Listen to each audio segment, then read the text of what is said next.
Okay, so hello everyone. I'm Carrie Ann Marshall. I'm an associate professor and advancing research chair in homelessness prevention and mental health equity at Western University, and I'm the director of the Social Justice and Mental Health Research Lab. And I am Brooklyn Ward. I'm a research coordinator at Western University in the mental health, social justice and mental health research lab, and I also work in Ottawa, as a research coordinator as well. Okay, and so we're presenting today on the use of tiny homes and sleeping cabins as a response to homelessness, and really taking kind of a critical view on this topic as, really trying to think of it as an innovative solution, or maybe something that's kind of another sort of band-aid solution that is being implemented across Canadian communities, or across North American communities, and even beyond. So this project will be presenting a scoping review that we conducted, which really amalgamates the literature, both the peer-reviewed literature and the kind of the gray literature, or literature and reports and that sort of thing, using a process called a scoping review. And there were a whole bunch of people who were involved in this project. Some of, there are a whole bunch of people who were involved in this project, and you can kind of see their names on the screen, and they're from, a lot from Western University, but also from McMaster University, University Health Network. So the objectives of our presentation are really to provide an overview of research conducted on tiny homes and sleeping cabins as a response to homelessness. So we'll be presenting this scoping review. And then we're going to talk about how current evidence relates to existing policy. And then finally, we'll explore possibilities for future research that builds on existing literature. A really important thing that we wanted to kind of go into this presentation with is this spirit of kind of collaboration and curiosity. And we know that this is a polarizing issue, so we wanted to make sure that as we proceed into this discussion, that we're really thinking about it through sort of an objective as we can kind of lens, and really hoping that we can kind of come together with the spirit of problem solving. So, as you know, homelessness is growing across the globe and is projected to worsen without immediate intervention. In just the province of Ontario, in which I'm currently situated, homelessness has grown significantly, has become much more visible than before. It has across Canadian communities. And we use this term, or this number of 235,000 individuals. We say that 235,000 individuals experience homelessness in a given year across the border in the United States. It's usually, hovering around 600 and, something thousand in the most recent statistics, but has been increasing every year. But we know that many more people than that are currently unhoused. In the province in which I'm situated, Ontario, the Association of Municipalities of Ontario, which is an organization that oversees municipalities and brings together kind of policymakers in those municipalities across the province of Ontario, they conducted a report and it's this report. And they found that an estimated 81,515 individuals, unique individuals, were unhoused in Ontario alone in 2024. And that represented a 25% increase since 2022. And they kind of, provide a really stark warning in this presentation. I mean, in this report, that without significant intervention, 294,266 people will live in housing precarity in 2025, which is 10 years from now. And if you'd like to access this report, you can kind of you can scan the QR code or just like type in the name of the report to review this. But this is just representing one province in Canada. So because homelessness is growing, citizens are seeing community members living in precarity and living, homelessness is quite visible. And citizens are really wanting to do something quickly to try to, help people to find to have a place to go. And so we're seeing kind of tiny homes and sleeping cabin communities increasingly used, particularly across North America, but also elsewhere. And these approaches have really emerged from beliefs that there are a lack of options. And in particular, in some of these kind of beliefs, I would say are really kind of well grounded in evidence, and others I would sort of question a little bit more. So certainly there's a lack of deeply affordable housing in Canada, and I emphasize deeply affordable rather than kind of affordable. So affordable for people who are living on the lowest incomes in our society. Um, there are an inadequate number of shelter beds in our communities. So if someone loses their housing, often there aren't enough shelter beds for the number of people who are currently unhoused in an existing municipality. And the need for providing a place to develop housing skills prior to securing housing is something that's emphasized by a lot of groups. And I'll kind of talk about this a bit more, but it's certainly kind of this belief that we need to kind of help people to become housing ready or to develop housing skills prior to living in permanent housing. And often, there's this belief that we need kind of alternatives to shelters because there are existing problematic conditions in those shelters. So, people are exposed to victimization and violence in shelter settings. They often kind of feel like there's a lack of privacy, a lack of autonomy in these spaces, and that's really kind of well supported by existing literature and. Yeah, and so these kind of for all of these reasons, the use of tiny homes and sleeping cabins has really emerged as one possible solution. So this is kind of the report, Municipalities Under Pressure, and this was just published this year, and I would encourage you to have a look at it. As we kind of go through this presentation, it's really important to kind of recognize that that kind of, we really wanted to go out in the world and sort of conduct a review on sleeping cabins. That's what we were primarily interested in. But the term tiny home is being used to refer to a number of different approaches.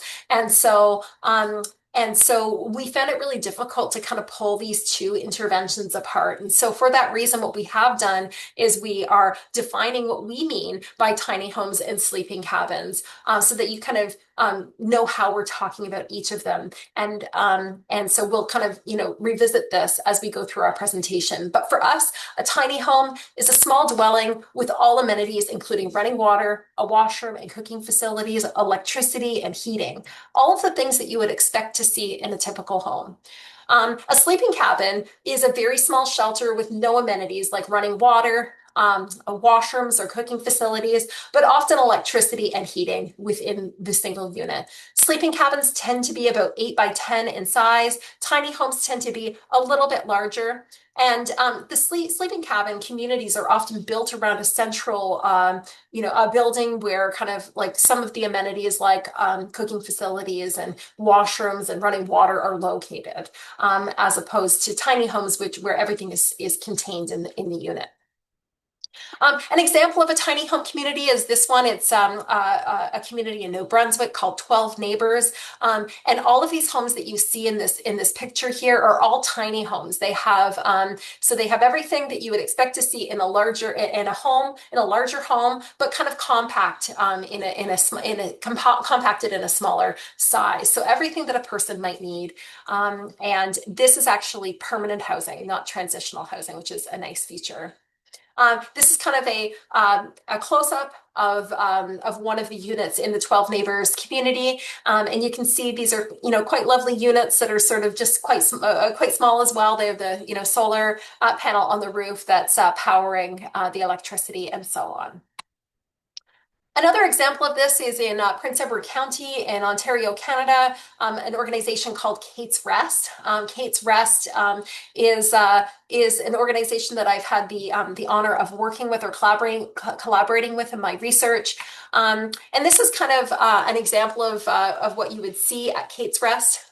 There are currently 20 people who are living at Kate's Rest, and it's a permanent supportive housing approach. Some of the people who are living in Kate's Rest are actually living in the main building, which you see on the top left of your screen. And then there are these like 5 tiny homes that are situated on the property that have all of the amenities that one would expect to find in a tiny home.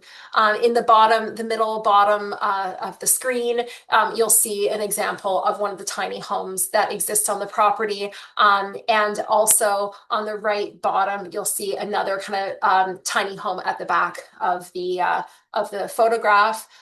And these homes are there's actually they're starting to actually the organization is starting to build brand new homes. So there's actually a brand new beautiful home which I had the opportunity to see recently but didn't get any pictures of because you can see that the cabins are starting to deteriorate. They're a bit older, so the organization is actually building brand new tiny homes on the property, and they're lovely kind of dignified places for people to be. The residents in the at Kate's Rest sometimes come together around meals. They used to, I understand, before COVID, an awful lot, and less so now, but they still do come together, and it provides an important place for belonging. And this is actually a paper that we published in collaboration with the folks at Kate's Rest. At the time, it wasn't called Kate's Rest, and we were calling it the Big Island Model. So if you'd like to read more about that and the sort of features of this model, which I really believe could be replicated in other communities, then I would kind of go to this paper. And we have a QR code here, but if you prefer not to use the QR code, then you can just type the name of the article into a search engine. In contrast, sleeping cabins are quite a bit smaller, again, usually 8 by 10 in size, and they don't have the amenities associated with what that tiny homes tend to have, so running water, washrooms, and that sort of thing. These are tiny homes that are, sleeping cabins that are situated in Chatham, Kent. So this is actually a picture of the sleeping cabin community in Chatham, Kent. And they're really sort of a structure that kind of keeps a person out of the elements. They're often heated or cooled in the summertime. And it's really a place to get people kind of out of the elements and in a warm spot.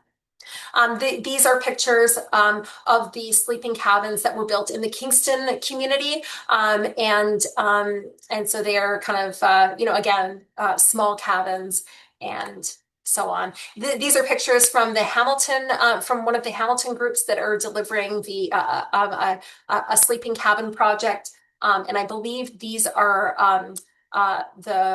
so I'll just leave it at the Hamilton group because I think there's more than one group working in Hamilton. So, kind of you can see how small they are from the people who are standing inside of them, but they, look like kind of they could be warm places to stay in the wintertime, but really just a place to sleep.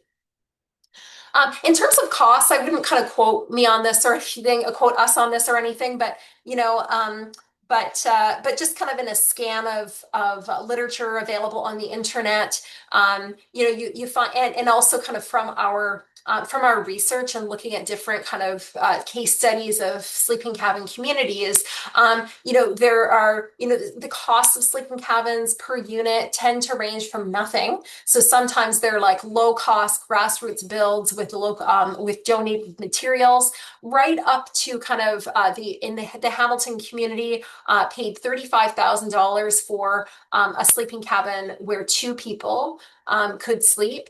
And so they can be quite expensive. The cabins in the Kingston community were $25,000 each for a single.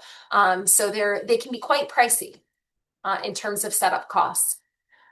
This is a really interesting report that came out of Portland, Oregon, where and some that really describes different sleeping cabin and tiny home communities across the state of Oregon.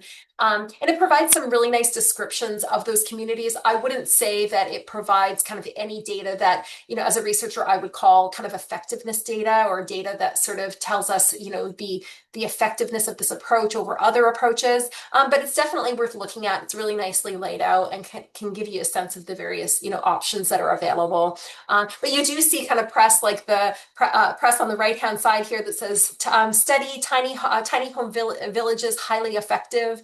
This is kind of like an article that that's kind of like reporting on this report that you see on the left-hand side. So I wouldn't say that it's a report of effectiveness, but it's really describing what a range of communities are doing. Increasingly, we're seeing kind of like some critical narratives come out about tiny homes and sleeping cabins, and particularly around cost. So there is a rather large group in Hamilton that is building a sleeping cabin community for 80 residents. This project already has cost the municipality of Hamilton $7.9 million for 80 residents and has gone $5.1 million over budget. Um, in Kingston, there was a sleeping cabin community that was 10 to 15, had 10 to 15 units for single adults. And in that community, the city of Kingston spent $185,000 to build 10 sleeping cabins. So at the time they were 18,500, but then the price increased to 25,000 later on when they bought another 5 cabins. And it cost $1,800 per unit in operating costs. In Los Angeles, there is a very large kind of commitment to sleeping cabins across the state of Los Angeles, where $80 million have been invested in 1,200 sleeping cabins across the state. And interviews that have been conducted with 40 residents and an analysis of government data really sort of highlighted that there were a number of problems with this approach, including water leaks, broken heaters, safety concerns, and more than half of the residents that had been supported by the sleeping cabins ended up unhoused when they left the tiny, sleeping cabin programs. An article that was published just in the early part of this year really kind of looks at the differences in cost between congregate, shelters, so traditional emergency shelters, motel shelters, which is kind of often what we were using during COVID, where we rented motel rooms for people to get them off the street during COVID, at the early days of COVID, and then village type shelters, which are sleeping cabin communities for people who are experiencing homelessness. And in this study, they conducted this economic analysis and found that village-style shelters or sleeping cabin communities had the greatest cost at $99,630 in setup costs per unit, followed by motel shelters, which were $88,462, and traditional emergency shelters cost only $43,692. Annual operating costs for sleeping cabin communities were $29,681, 28,409 for motel shelters, and 16,654 for traditional emergency shelters, which means that the sleeping cabin communities actually cost double, both in startup costs and in operating costs over time. So. And again, if you want to access this report, you can use the QR code or just look up the article. So I'll hand it over to Brooklyn, who can describe the rationale for the project. Yeah, so building on the background, to better understand what was already kind of known about tiny homes and sleeping cabins, we conducted this review to bring some clarity to that gap. So our goal was to identify and synthesize the existing literature on this housing approach to understand how effective tiny homes and sleeping cabins are in supporting economic and psychosocial outcomes, and to develop a better appreciation for the overall value add these models can bring. So to explore this, we conducted a scoping review, which for non-researchers is a way to map out existing research and literature on a topic to help better understand the range, type, and focus of existing studies rather than trying to answer a specific question. It's different from a systematic review, which usually is more narrow in its scope and focuses on evaluating the quality of studies. We felt a scoping review is more fitting for this particular study because it's broader in nature and more exploratory. For our review, we followed key steps by first identifying our research question, which was what literature has explored the topic of sleeping cabins, tiny homes as a response to homelessness. We then conducted a title and abstract screening, followed by a full text review of potentially eligible articles. And once our included articles were determined, we extracted key information, for example, country where the study was conducted, and type of sleeping cabin as described by authors, and then we pulled together the results. We developed our search strategy with a librarian from Western and searched through a number of research databases listed here. In addition, we also searched a number of other databases, as you can see below here, some including Google, Google Scholar, and Homeless Hub, to name a few.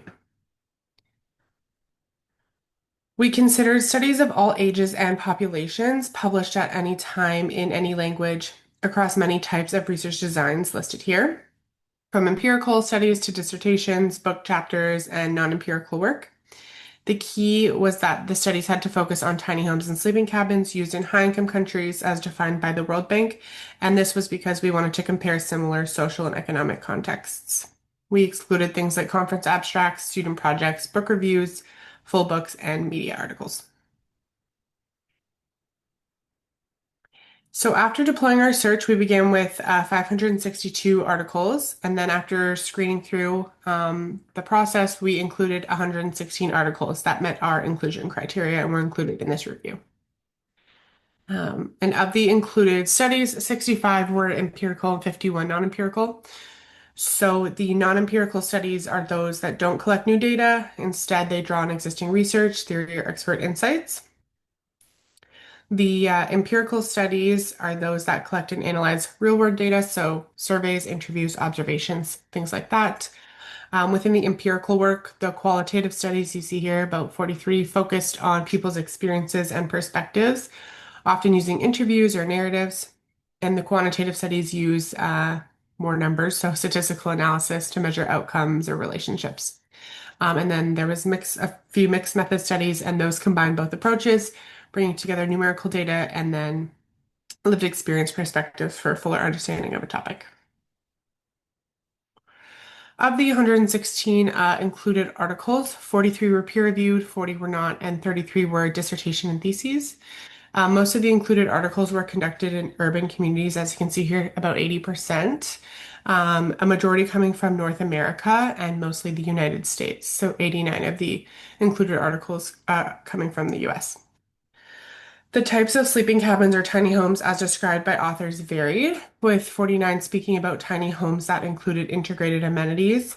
This is like running water, washrooms, things like that. 29 sleeping cabins without amenities were described, and 33 were mixed, with a few not specified in the article. So after identifying and extracting this information from the included studies, we conducted a narrative synthesis to bring our findings together. Our four main findings were tiny homes and sleeping cabins as a viable component of a broader solution to homelessness, how to make it happen, critical perspectives on the use of tiny homes and sleeping cabins as a response to homelessness, and the idea that it's better than nothing. So the idea that sleeping cabins were a viable component of a broader solution to homelessness was explored in 94 articles. Across these studies, authors consistently raised concerns about the lack of deeply affordable housing and emphasized the need for more innovative approaches. Tiny homes and sleeping cabins were often described as low cost and a rapid way to respond to homelessness, typically framed as transitional rather than a permanent solution. The studies also highlighted several potential benefits or value adds. They're generally less expensive than permanent housing, require less space, and have a smaller environmental footprint. And in some cases, they can offer residents meaningful activities, especially outdoor engagement, which can contribute to well-being and a sense of connection within their community. The theme How to Make It Happen appeared in 91 of the included articles. A major takeaway from the body of literature here was the resourcefulness of communities in developing these initiatives, really the idea of building something out of nothing. So many of these projects were grassroots led, often driven by local organizations and volunteers who had to navigate systems, learn about zoning and bylaws, build relationships with the local governments to make these projects possible. At the same time, kind of managing community attitudes came up as a recurring challenge. So the idea that stigma was coming from community members, resistance to having tiny homes and sleeping cabins in communities nearby. Several authors also discussed the issues raised by residents themselves. So concerns about overly restrictive rules, unequal power dynamics between the people running these tiny homes and sleeping cabins, and the importance of addressing these tensions throughout the implementation process to ensure that these tiny home projects remain supportive rather than oppressive. Critical perspectives on the use of tiny homes and sleeping cabins was explored in 79 of the articles. So, across this body of work, there was no clear consensus on whether tiny homes and sleeping cabins are truly an appropriate or sustainable solution to homelessness. Many authors pointed to a significant lack of evidence demonstrating their long-term effectiveness or impact. Ethical concerns also came up frequently, especially around sleeping cabins that offer very minimal amenities. One author put it quite starkly, noting that while some people are simply relieved to have a roof over their head, these spaces can still fall short to what we'd consider a real home, particularly when there's no running water or bathroom access, for example. A number of studies also questioned whether sleeping cabins represent a truly novel solution or if they simply repackage the idea that they're a temporary response to housing insecurity. Our final theme captures the perspective that came through in 48 articles, the idea that while tiny homes and sleeping cabins may not be a perfect solution, they're often seen as better than nothing. Across these studies, participants often expressed gratitude for having a place to rest. Many described them as a clear improvement over sleeping outdoors, so in encampments, offering a sense of safety, warmth, and stability that they maybe hadn't had before. Compared to traditional shelters, tiny homes and sleeping cabins were seen as more private and secure, allowing people greater autonomy and control over their living space. Authors also emphasize that these models fill a critical gap, providing a practical option for communities where affordable or permanent housing isn't simply available. In that sense, they're not seen as the ultimate solution, but more a meaningful step towards dignity, safety, and stability. So all research has limitations, and so this study, the findings of this study really cannot be, transferred to every community or every situation. And so the first kind of thing that we noticed in this research is that none of the included studies provided evidence of the effectiveness of tiny homes or sleeping cabins on psychosocial outcomes. So while we kind of, there are narratives within the existing studies that say that, they're a good idea or they're helpful for X outcome. From a strictly research perspective, we would not kind of recognize, qualitative studies as or studies that explore the experiences of participating in tiny homes and sleeping cabin communities as an effectiveness study. So the kinds of studies that we would be looking for in terms of effectiveness are things like quasi-experimental studies or randomized control trials, other types of experimental designs. Even kind of pre-post studies would be better than sort of what is currently in existing literature. And really that needs to happen in the future. There are a few of the included studies that focused specifically on a rural context. And so the findings from this study cannot be easily translated to kind of rural communities, and you might find kind of different realities in rural contexts. So more research needs to happen there. And a large majority of studies were conducted in the United States. So the majority of the findings of this scoping review pertain to kind of a US context or a US reality. And so we need to conduct research in Canada, Australia, New Zealand, other countries that are using sleeping cabins and tiny homes as ways of supporting people who are experiencing homelessness. I'll just go back to the first point around effectiveness. There were two studies that were included in this in our scoping review that did explore the effectiveness, but they were the really looking at the seismic performance of tiny homes and sleeping cabins in the case of an earthquake. So would they actually kind of still be standing? So that was the nature of the study. So there was no kind of evidence of the psychosocial outcomes or the effectiveness of tiny homes and sleeping cabins on psychosocial outcomes. So what does all of this mean?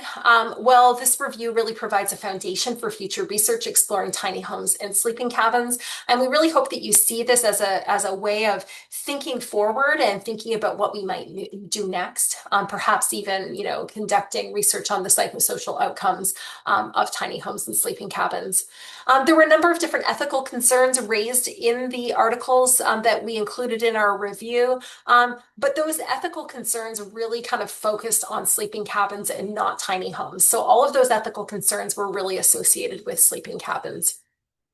I hinted at this just a moment ago, but research on the effectiveness of tiny homes and sleeping cabins is needed, and particularly research that that compares tiny homes and sleeping cabins as distinct interventions with one another. So comparing them and seeing which one is better for what kind of outcome, and what kind of other approaches what other approaches that we use across this sort of array of services that are available to people who are unhoused in our communities. So emergency shelters, transitional housing, and permanent supportive housing.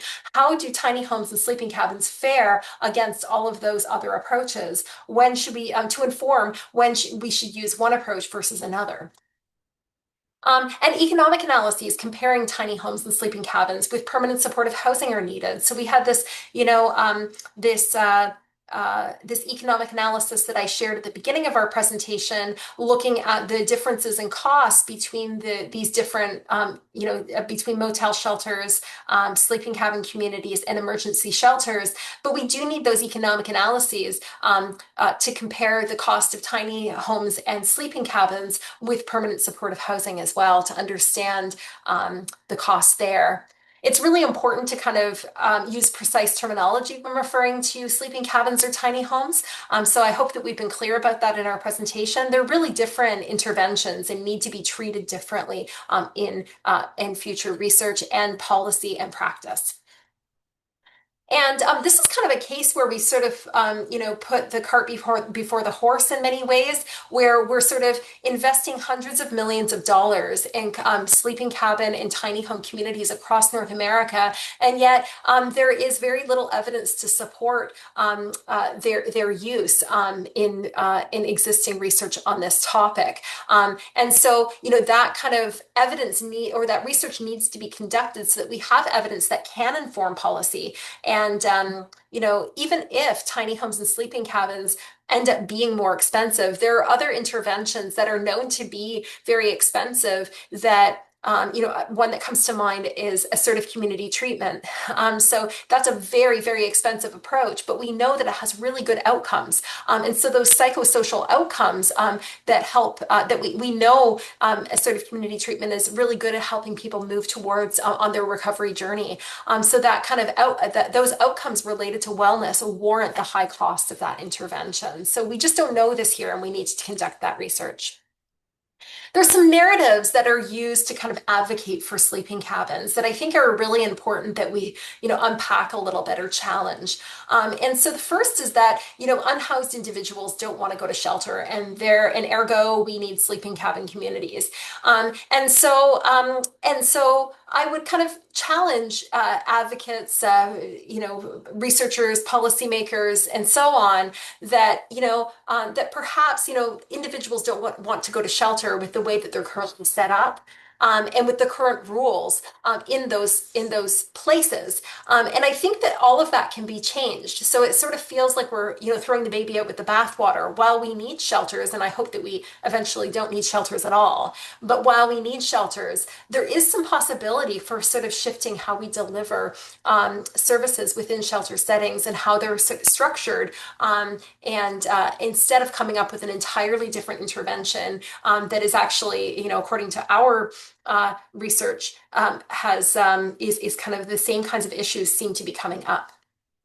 The narratives, another narrative that's being used to advocate for sleeping cabins is that unhoused individuals don't want to be housed, and we need to provide support during homelessness. So while a person decides that they want to be unhoused, then we need to kind of support them in that change-making process. And I have been working as a practitioner, researcher, and an advocate for a long time, for about 20 years, where I've worked with individuals who experience homelessness in all of those capacities. And what I can tell you is that, that I haven't met a single person who truly wanted to be unhoused. And sometimes even a person, I've heard people say to me that they want to be unhoused. But when we kind of unpack that a little bit more and hear more about their narrative, they often what is often revealed is that the person, feels very let down by the system. And so they find themselves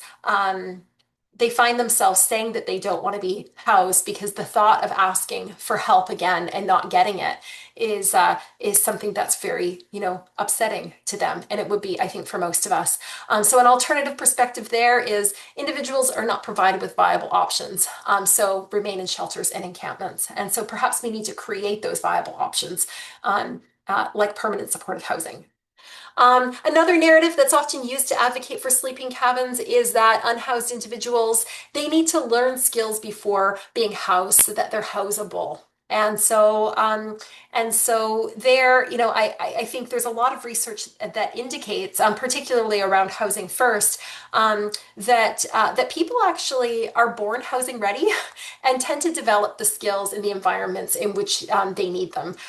So I'm an occupational therapist by profession, and there's literature in my field where what we find is that people don't necessarily transfer the skills that they will learn in one setting to the setting that they will need to use them for in the long term. So, for example, if we're helping a person, my whole clinical background has been in mental health. So if we're helping a person learn how to cook safely on an acute psychiatric unit in a hospital, then what we know from research on this topic is that when people go home, they don't necessarily remember those skills in that environment. But if we teach the person those skills in their home environments, they tend to implement them much more often, and they remember the strategies that they've learned in that environment.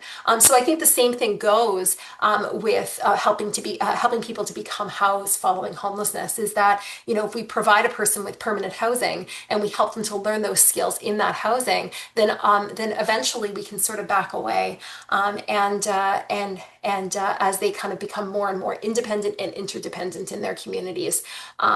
So that's what I'll kind of say about that. If you'd like to read more about this research, this is a paper that has not yet been published, and so it's currently under review for publication. This is a preprint. A preprint is a draft paper that is placed online, and you can kind of read the draft paper online. If you would like to, you can access it at this using the QR code on the screen, or you can just type in the title into a search engine, and you'll find this paper. What's really helpful, I think, in the article is that we've listed all of the 116 articles that we've included in the review. When the paper is finally published, there will be some changes from this version. So you'll see some grammatical changes and maybe some structural changes, but the findings will be the same. If you would like to contact us following this presentation, you can use this QR code, which will go to our lab website, or you can just email me directly, and I can respond to you. I'm happy to connect with people, and often do. So please reach out. We just wanted to make sure that you were aware of our other events. This is one part of a series of events that we'll be holding this year through the Social Justice and Mental Health Research Lab. So this is part one. We have our next event is on Wednesday, November 12th, and will feature the work of Dr. Cheryl Forchuk from Western University, where she talks about homelessness as a game of musical chairs, and it's a really helpful analogy. And it will be a 1 hour presentation. If you'd like to come, we ask that you register here online, and the QR code will take you to the registration information.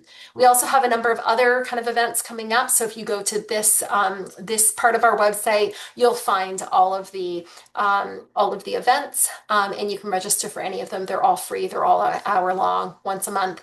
And we sometimes have other events as well that we share, that we deliver as part of the work that we do together in our lab.